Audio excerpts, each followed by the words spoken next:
Alaska would not be connected to the lower 48 as it is now if it weren't for the Alaska-Canada Highway, built in large part by African American soldiers in 1942 who were less paid, had less advanced equipment, and were segregated from white soldiers who had been fighting the same war. Colonel Buckner had said to the president, who wanted this road built, that he didn't want them mixing and mingling with the local indigenous people here because they would create, quote, an abominable race. The African American U.S. Army soldiers who built the Alaska Highway alongside white soldiers didn't only make the arterial roadway possible, they helped pave the way for desegregation in the military. It was truly the road to civil rights.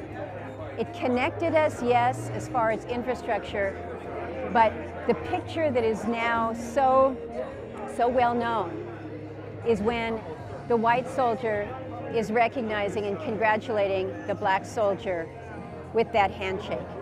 And it was determined after that that there was no need for segregation within our Army, within our military. It really showed that these regiments, these men of color, could be equal as the white other regiments. And so therefore, it really helped spearhead Truman, passing executive order to desegregate the military. It's really important that in our history, if we don't tell the story, some of the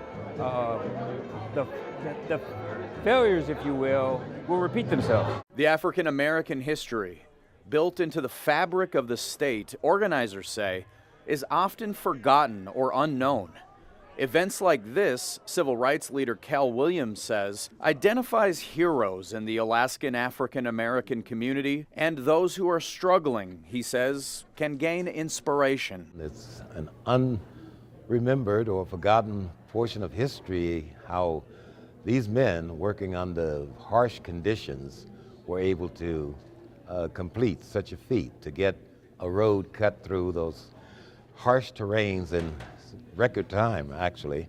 Inspirational, not only to black kids or kids of color, but to everyone. The story of accomplishment and overcoming that African Americans have had to do, not only in Alaska, but throughout this nation, is a remarkable story of resilience and should give hope and inspiration to everybody, but especially young black kids who are so marginalized and so beaten down that they need to indeed have some heroes to look up to and aspire to be like. Joe Cadotte, Alaska's news source.